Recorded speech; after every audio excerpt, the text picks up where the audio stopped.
nilagay na ni Duterte sa lusak ang consciousness ng mga Pilipino at ginagawa niyang mainstream ang kabastusan at hindi binagawa niyang mainstream ang patayan.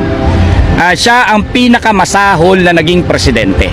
Siya ang presidente na sinira na talaga hindi lang ang lipunang Pilipino kundi ang values ng mga Pilipino. Dapat siyang purgahin sa ating kasaysayan.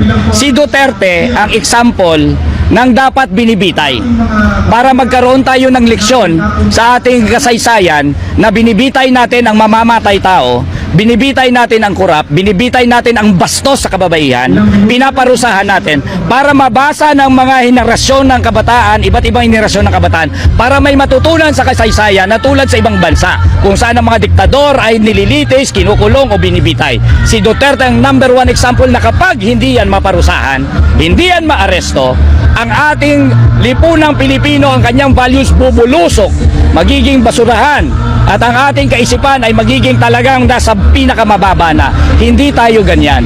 Ang gusto natin, nag-a-address kami sa mas mataas na kamulatan.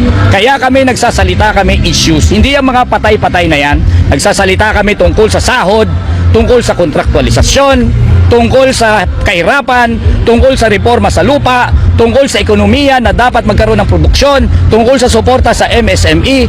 Ganyan substantial ang aming mga binibitbit. Hindi yung mga tulad ng mga ehemplo ni Duterte na totally bankrupt. At ganyan ang number one na example ng aabutin mo kapag ang paghahari ng dinastiya ang mananatili.